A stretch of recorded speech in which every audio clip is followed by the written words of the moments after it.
Right, if you're just joining us, you are right on time because we are going into our discussion segment now. As I said, I have joining in now the national chairman of the Labour Party, uh, Chief Barrister Dan Nwanyanwu, officer of the Federal Republic of Nigeria, OFR, is also a lawyer by training. Mr. Chair, good to see you, sir. Thank you, Gwenga. Okay, let's start from, we're going to be talking about so many things this morning, this afternoon, but let's start from the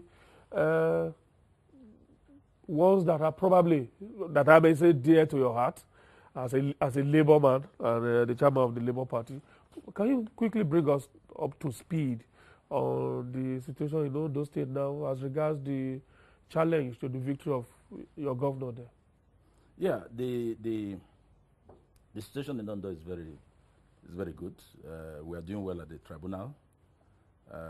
Apparently, the petitioners went to the tribunal to challenge the election. And you know it is fashionable in Nigeria for losers to be bad losers. The case has been going on very well. And we won the election squarely, free and fair. And let me not prejudice the what the tribunal will say. But I must tell you that looking at me, I'm very comfortable because the people of Ondo State voted for the party and Governor Mimiko because the governor performed. The governor has changed the landscape in Ondo State. He has turned it into a city that was just like a rural setting in 2009. So the people of Ondo State are not ungrateful people. They appreciated what he did, and they demonstrated it on the 20th of October by returning him into office. For those who went to tribunal, well, they're entitled to go to tribunal. And I am convinced that election will never be reversed because from what I have read, they put in the tribunal, I don't think it's something that anybody should be worried about. The parties should be getting ready for their final addresses now because everybody is conscious of the time lag. The 180 days, yes. The 180-day rule and the interpretation. In fact, along the line, they have attended to delay, but we have come to the rescue. It's not in anybody's interest. No, it's not. It will be in their interest. It will even be in our interest. But we have all tried to say, look, let this tribunal determine this matter. So even when they attempted to have some adjournments and cause delays, we said, no, go on with this matter. And I think the tribunal is doing very well. They have been firm, and they are acting within the law. I have no doubt in mind. The Ondo people are relaxed. They are not bothered because if you conduct that election 10 times, Mimiko will score more votes than he scored previously. So it's not something anybody should be worried. We are not worried. We are not thinking about it. As far as we are concerned, the man is already working on his cabinet. Very soon now, the cabinet will come out. He's working on those that will follow him in that second journey to consolidate what he did in the past 4 years. And this time around, it will be crack, technocrats, those who understand what to do in government. It's not something that you have to give somebody an appointment because maybe he's a politician or something. You must be good now to be in Governor Mimiko's cabinet. I was with him last night, 2 nights ago, and I think he's working on that very soon to be out. Okay. I know that the two of you are very close. While we are at that, let me quickly ask you this, because I'm still going to talk about election. What lessons we can learn from Kenya, for example, that conducted a presidential election in February, and by yesterday they already have a president sworn in, even though there were challenges to the election and all of that. Quick resolution, whether this is our 180 days rule, the interpretation given to it, and the hue and cry that also attended it. But just one quick question on Ondo State. What policy that His Excellency has announced within the last couple of days is eliciting a lot of controversy, particularly from the opposition side. This Kadi Biayere, I'm sure you are aware of that. Yes, I don't know why. It's a question of... Is there an attempt to give democracy dividends to only Labour Party members? No, it's everybody in Ondo State. It's everyone. Benga, you can't transact in United States of America today on any issue if you don't have the social security number or social security card. What Governor Mimiko has done in the state is to set a pace. And I bet you some governors are already understanding it. They want to know what everybody is doing in Ondo State. They want to know who are you, where are you. It's not restricted to Labour Party people. It's open. You see, we have played this politics to the extent that the opposition will always cry wolf. I read yesterday they announced that Ondo State is broke. PDP said Ondo State is broke. ACN will wake up and say this about the government. We don't do that in Labour Party. We don't just accuse a government because we are in opposition. You must have your facts. There is no restriction, there is no stratification in the issuance of those cards. It is meant for the people of Ondo State, and they know it. Not for Labour Party or Labour Party card carrying members. What about our mother and child hospital? Their children, their wives deliver there. Their children are treated there. And yet, they say it never existed. The wives of PDP members, ACM members, Labour Party members, they sleep side by side in the maternity ward. They benefit from that free treatment in mother and child hospital, which has been adjudged to be a template for Africa by the World Health Organization. And yet, opposition in Ondo State will say there's nothing like mother and child hospital. So it's a question of when they talk, you ignore them. They accused us the other time that we remove the long arm of electricity poles and put the short ones. But the long ones had no electricity. The short ones had electricity. so Benga, forget about all these things they're doing in Ondo State. We are working for the people. Mimiko, is this a kind of welfareist? Yes, so sort of. But the belief is that government cannot do such things. No. You see, Labour Party is hinged on the ideas of social democracy. And if you check everything Mimiko has done since he entered office, it has all been geared towards the people. Greatest happiness for the greatest number of people. You won't find any decision in government that didn't touch the life of the people. From education, I've just talked about the mother and child hospital. He's building another big one now in Ekare, so that you find it in every senatorial district, so that people will not move from Ekare, Akoko to Akure, to benefit from it. We already have one in Ondo. It has reduced the pressure in Akure. So he's going to put another one. I'm wondering whether you are not now a honorary citizen of Ondo State. I think I am, and I'm proud to be. I'm sure there will be no place in Ondo State that you don't know, including the riverine areas. Yes, because we all entered this. Because the ease with which you pronounce those towns and villages. Yes, because I'm impressed. Yeah, really. Yeah, because we entered all these nooks and crannies, and if you are working for the people will accept you, and that is what we are talking about Nigeria. It doesn't really matter. I'm not from Ondo State. I know that. I am not from there. My wife is not from there. My parents are not from there. But they say I got to love the people because they appreciate good things.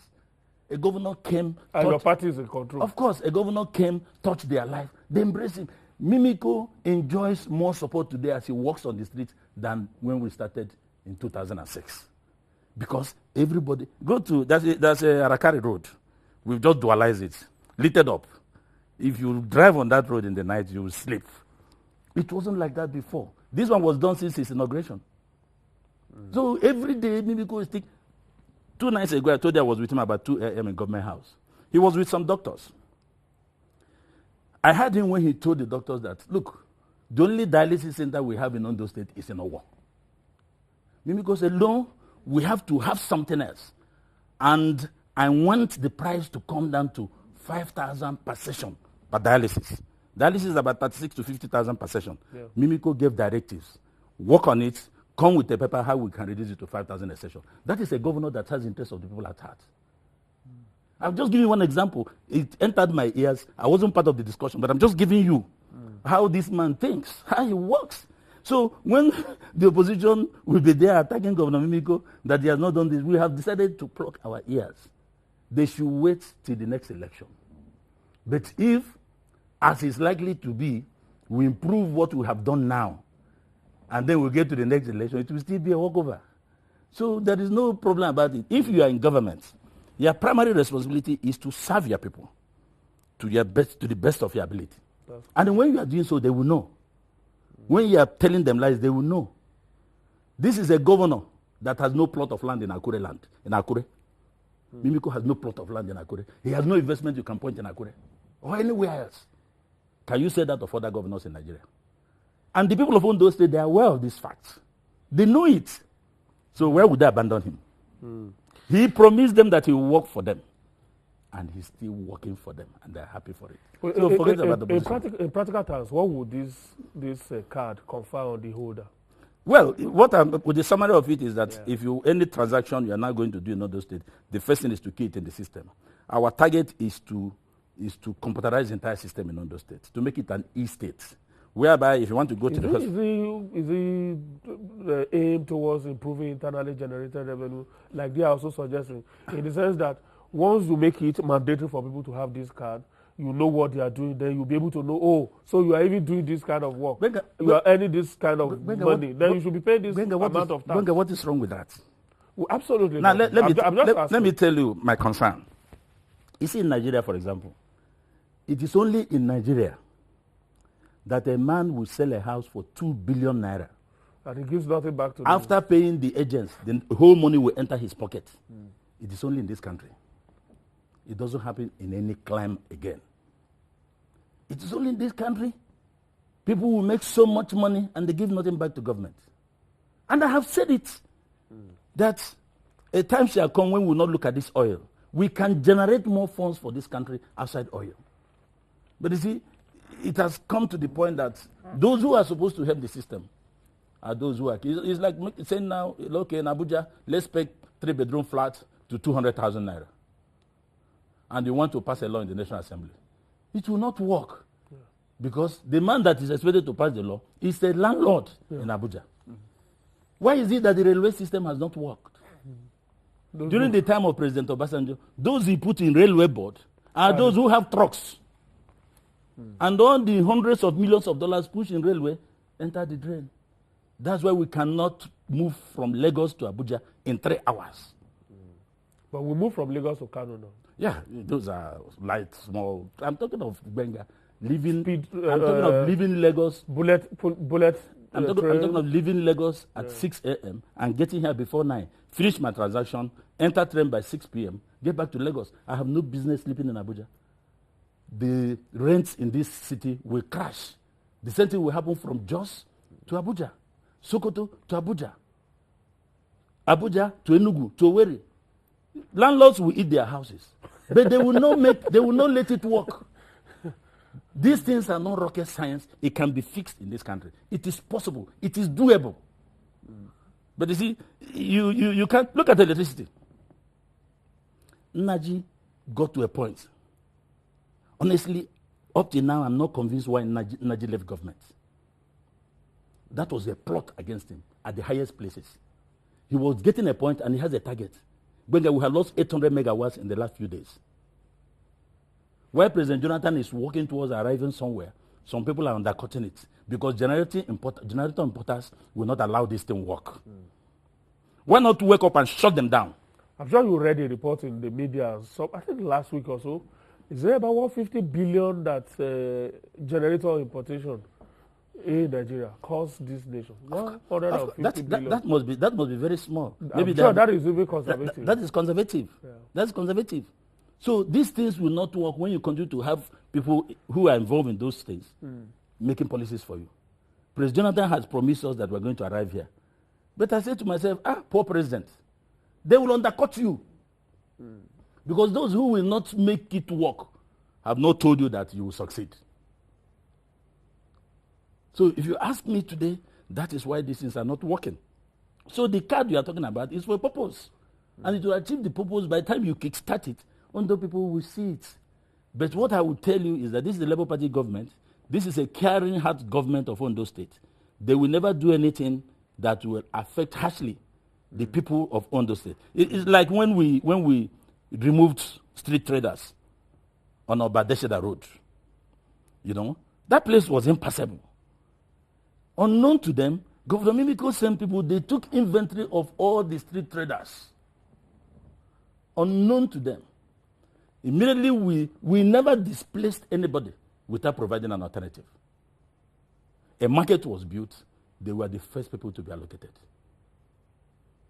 Even when the other market was built, governor gave instructions. I don't want any market for any government functionaries. I don't want any market for governor, for deputy, for commissioner, for essays.